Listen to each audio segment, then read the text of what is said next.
So,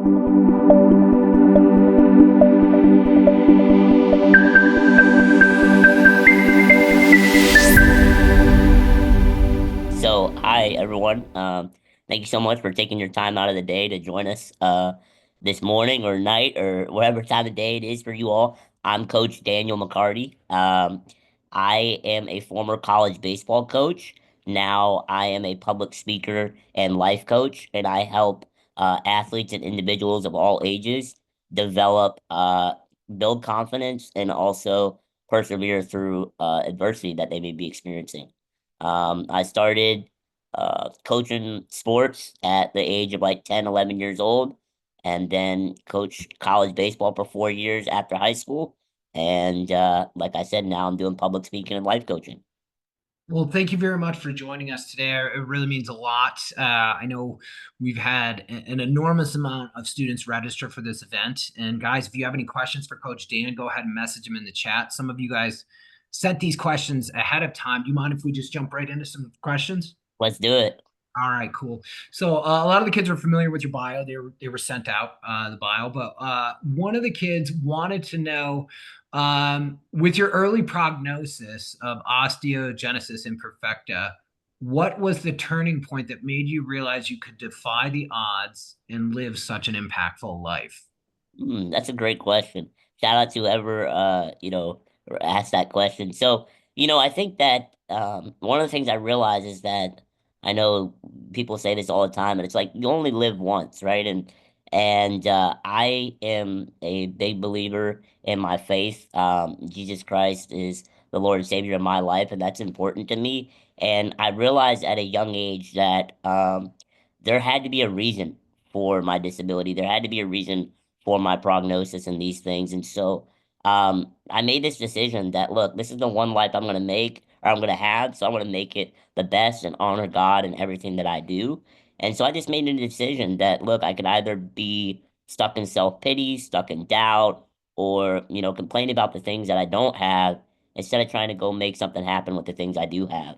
I think every single one of us has gifts, whether it's physical, emotional, mental, spiritual, whatever the case may be. We just have to make that internal decision to go do something with it.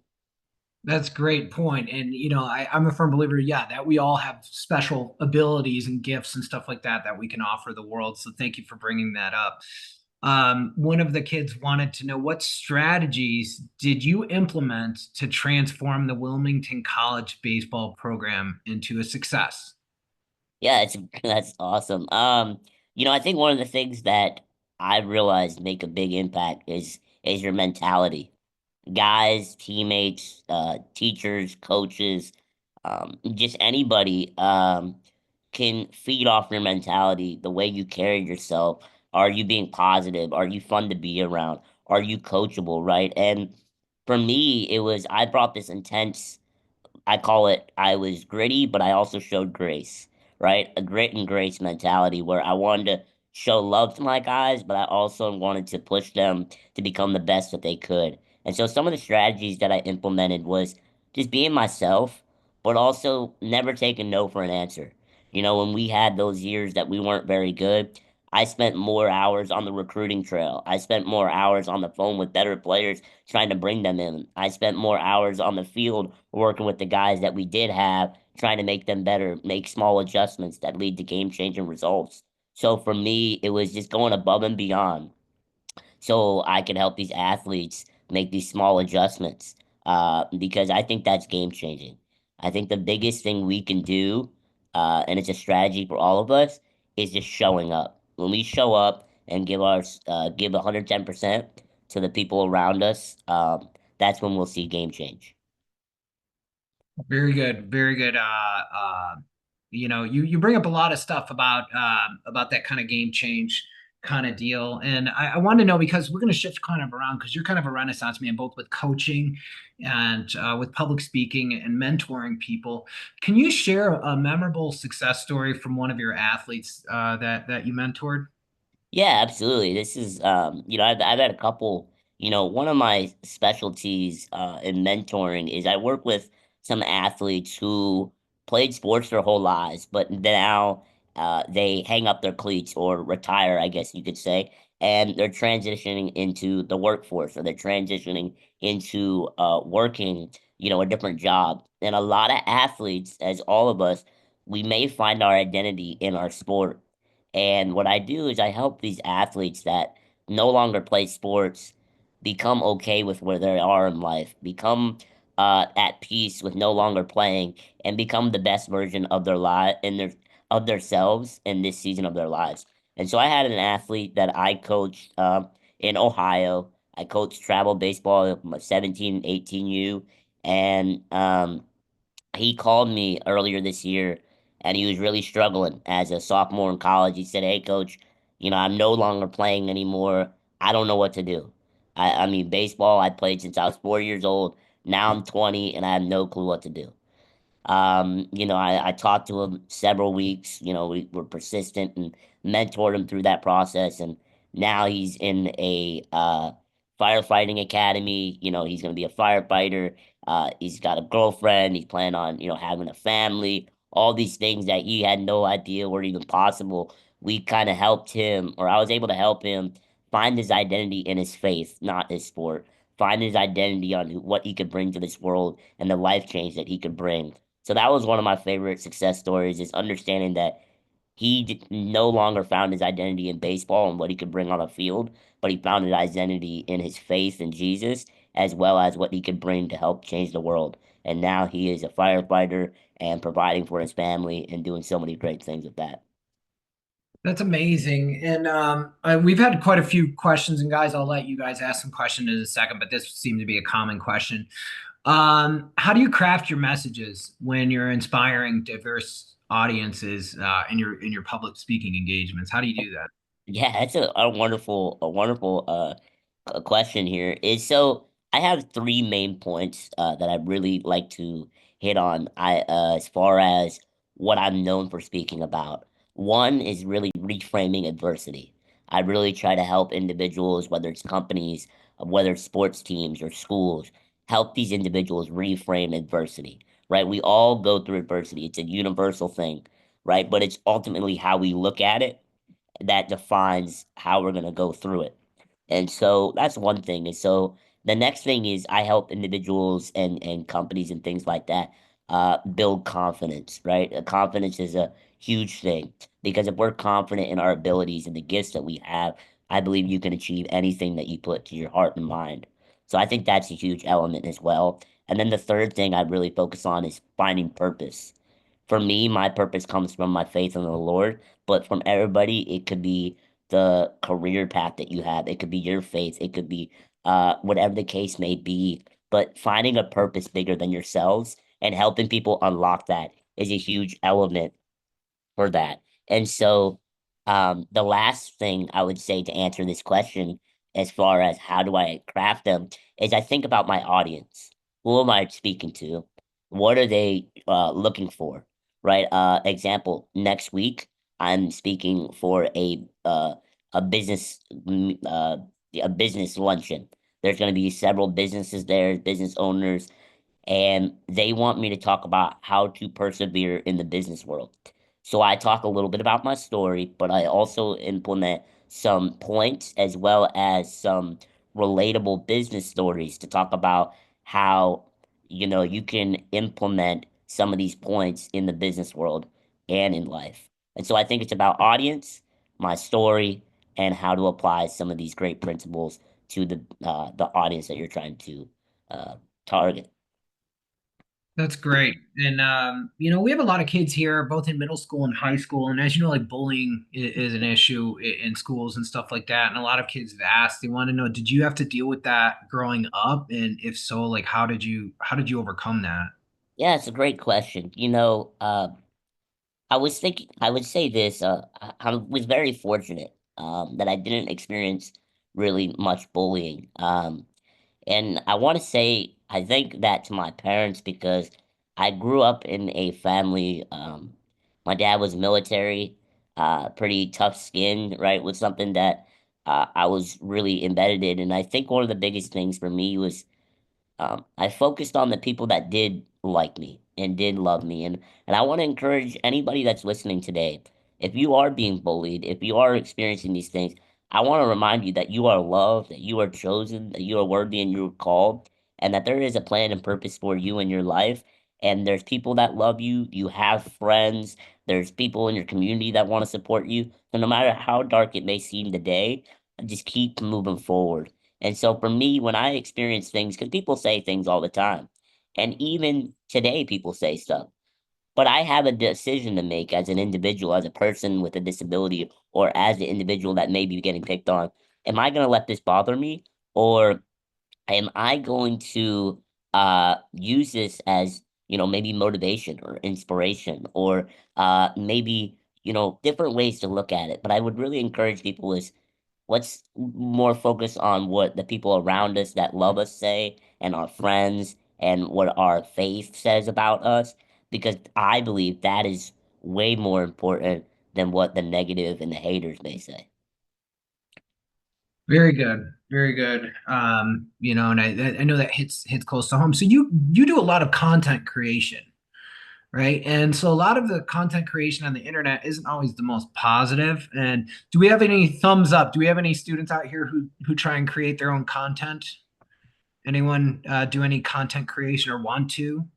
Well, Dan, can you speak about creating positive content, uplifting content, and why that would be so important in this world? Yeah, for sure. I think all of us, wherever we are in the world, there's conflict everywhere, right? There is constant conflict. There's challenges going on, right? And one of the things that I really think about when I create content, because I don't have a huge following on social media. I don't have a big following and whatnot, but I think about if it can just make one person's day better, if I can just spread the love of Christ, just one person, then that to me is so worth it. So I think about it like this. I think about, is what I'm doing making an impact? Is it helping at least one person? Is it inspiring one person? Because, like I mentioned earlier, we don't know what people are going through. We don't know the darkness they be struggling with. They don't know what's going on in their own lives. And so, if we have a good day, or we have a story that we could share, stories change lives. Success stories change lives. Stories about overcoming adversity. And every one of us has a story. I was in a workshop just the other day listening to a public speaker, and he told me every single one of us has a bachelor's, has a master's, or a doctorate. See, I have a doctorate in pain, overcoming pain. You may have a master's in overcoming abuse. You may have a master, whatever it is. We all have degrees in our life stories. And so when we think about our life stories in a way to positively uplift people, I think that really should inspire us to put our stories out there. And you know what? If you may get some negative backlash from it, because that comes from putting yourself out there, I promise the life that you may impact and touch is way worth it compared to maybe the negative lash you may get from it. Very good. Creating that positiveness is beautiful. I have a student, Arno. Arno, I hope I pronounced that correct. You can unmute. You had a really good question. Arno is in Spain. Go ahead and ask your question, friend. Hi Dan, I have a question for you. What first got you interested in baseball, and who were your biggest influences when growing up? Yeah, absolutely. This is a great question. So, I didn't touch up on this too much, but I do have a big family. I have seven siblings, and all of my siblings played sports. My dad played sports growing up too, and so I grew up in a sports family. And the thing about me is I'm really competitive, but I love to help people.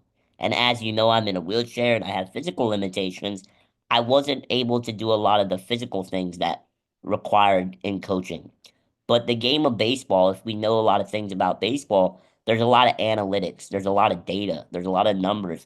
And so what I found about baseball is although I couldn't maybe throw batting practice or I couldn't swing a bat, I could help make an impact and make these players better by helping with the data, by helping with analytics, by helping picking up on pitch sequences and other things like that in the game of baseball that can still change the outcome of the game, that still helps the players make adjustments, but it didn't require maybe some of the physical stuff that the other sports did. And I love to win. I love to win. I love to help people win. So that was another huge part about baseball. Now, as far as some of my major coach influences, or just influences in general in sports, is definitely my dad was definitely one of them. But the other two are two great individuals, great coaches. One is Keith Madison. He was a longtime head baseball coach at the University of Kentucky for 26 years. Um, and then the other individual was Coach Tony Vittorio, longtime University of Dayton head coach, is actually who I coached under at Wilmington College. Those were the two individuals that I would say were the most influential in me in coaching, but also my dad from the get-go. My dad was supporting me, wanted me to do the best that I could with the gifts that I was given, and he saw my love for the game, and he just tried to help me achieve whatever God put on my heart. That's beautiful. That's beautiful. We'll go with a few more student questions and we'll let you go. We have a question from Mark. Mark, you had a really good question. Go ahead and unmute to ask your question. Yes. How can you be so kind when you pass it all of these problems? Yeah, it's a great question. I think that's a really good question. I think for me, if I'm telling you guys what it is for me is I find my peace and my strength from my faith in Jesus. And when I realize that no matter what people say about me or the way people view me, the way it looks, it doesn't bother me because I don't get satisfaction from people. I get my satisfaction from my faith in God, my relationship with Jesus Christ. And so I think about the kindness that I try to bring to the table. It's because Jesus was so kind to do what he did for me. And so I try to remind myself that even in the hard things, I don't know if you guys heard this saying, hurt people hurt people. And I'm not giving people an excuse to be mean and hurt, but what I've realized in my life is a lot of people who are mean or a lot of people who may say something to me, it's because they're struggling. They're going through something really difficult. Most of the time it's things that I can't even wrap my head around. And so I try to extend people grace and I try to remind them they really don't mean these things to me. They just don't know who else to take it out on. Maybe they're not getting the love at home. Maybe they don't have a ton of friends. So I try to think about it in a more mature perspective, thinking about, it's not me. Because I know what Jesus says about me. God says that I'm loved, that I'm chosen, that I'm worthy, that I'm his masterpiece. And there's several Bible verses talking about in Jeremiah 29:11, it talks about that God has a plan and a future and a hope for me in my life. So I hold on to those things because that's a lot bigger than anything in this world. And so if I can just fill myself with that hope and that future and inspire others with that, that's what I'm meant to do. That's beautiful, and to have that whole cling so close to your faith, to have you overcome it, and you guys, we all have different things that we can cling to, but I think a main thing is just always remaining that positivity, even in adversity. Yep. Carlota has a question that's kind of along these lines. Carlota, you should be able to unmute and ask. You had a pretty good question. Okay, we might be having some audio there. So she wanted to know, Carlota, can you ask? Yeah. What would you say to someone who believes he or she can do it because of an illness they have? I'm sorry, I couldn't hear that She very well. wanted to know, what would you say to somebody who believes they can't do something because of an illness or an injury to overcome that? What would you say to them? Absolutely. These are great questions. I have to give a huge shout out to all of you that are asking these questions because these are awesome and you're making me think. I know, I think this is a really good question.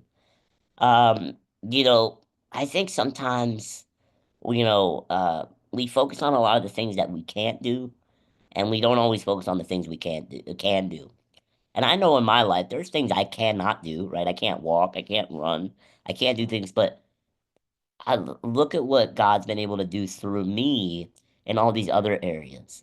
And so another thing I've realized is a lot of limitations that we think we've put on ourselves, not other people, not our physical situation.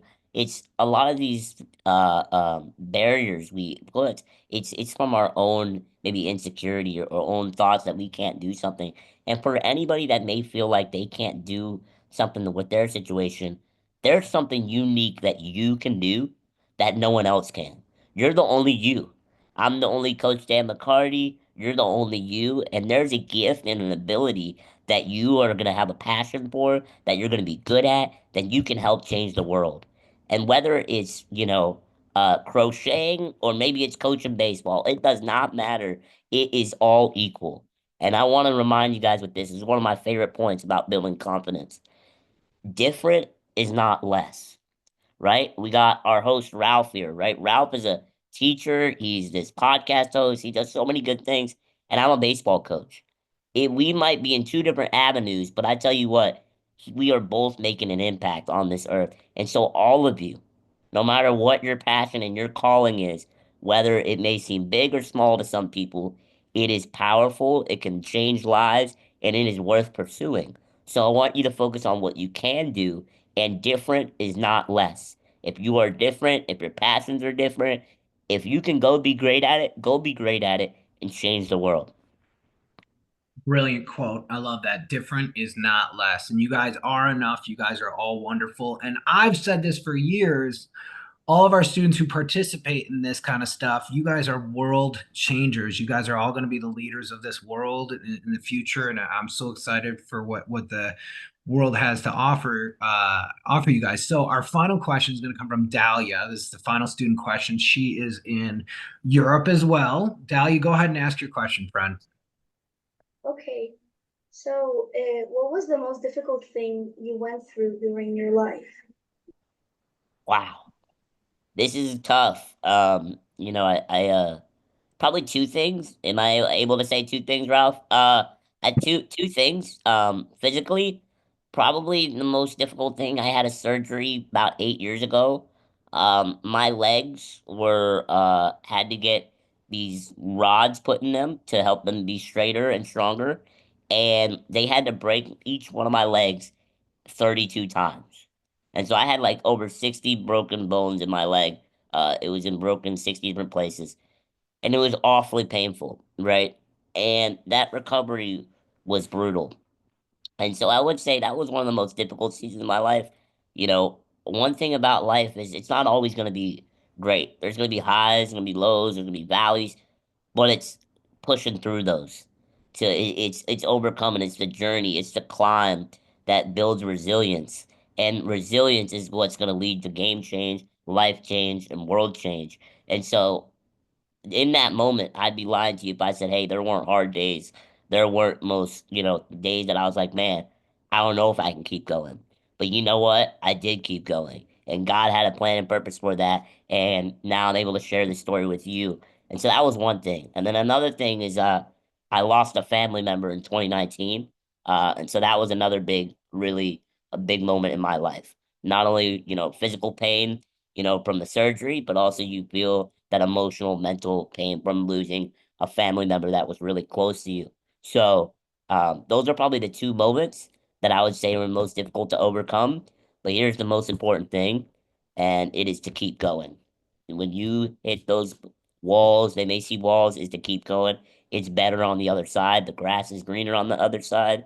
The best is yet to come, and it is so worth it. And those times where I was in so much physical pain that I couldn't see straight or know it was on the other side, I just had to keep getting up every day, put my right foot in front of my left, and just try to do the best with what I was in that season. Because you know what? Seasons are just moments of your life, they're not forever. Where you are today is not where you have to be tomorrow, not where you have to be next week, it's not where you are going to be in a year. So just keep going every day and put your best foot forward. Perfect advice. Perfect advice. And so this final question comes from me. I ask all of our guests this. What advice, Coach Dan McCarty, would you have for these kids as they go off into the world and figure out what kind of paths they want to go down? Yeah, I think I want to reiterate kind of what I touched upon here is I love this is I want to say this again, different is not less. We're in a society, guys, now where being different is awesome. find your passion, find what you love, and search for a purpose bigger than yourselves. Do something bigger than yourselves. Do something that can change the world, change people's lives. Whether it's through motivation, whether it's through inspiration, whether it's through becoming a doctor, it does not matter. Do something for something bigger than yourselves and understanding that being different is not less. Being different is not less. And that is what's gonna lead to game change, to life change, to world change. And I guess the last thing, as I say this to everybody, is there's only two things in life you guys can control. There's two things, that's it. It's your effort and your attitude. It's how hard you try and how you respond to things, right? I can control how hard I work for something, but I can't control the outcome. I say this all the time. I say, I control the output, God controls the outcome. So I can control my effort, but then I also can control my attitude. My attitude when the play doesn't go my way or my day doesn't go my way, am I going to let that roll over into the next day? Am I going to let it roll over to the next play? Or am I going to bounce back? But I'm going to get back on the horse. Am I going to continue to do the best that I can with the gifts that you've been given? So never give up. Keep going. And the best is yet to come for all of your lives. And like Ralph said, you guys being here today is showing that you're putting in that work, that you do care, and you guys are going to be world changers. Well said. Well said. And we can't thank you enough for spending time with us today. And we'll have in the video, throughout the video, if you guys watch back, it'll be CoachDanMcCarty.com. If you guys want to check out any of Dan's work or read a little bit more about his bio. But Dan, before I end the meeting for all, tradition would I allow everyone to unmute to collectively say thank you to our guests, and then I end the meeting for all. So can we all unmute and can we all say thank you to Coach Dan McCarty for Thank you, Dan. Thank you so much. So much. Thank you. Thank you. Thank you so much. Bye. Thanks.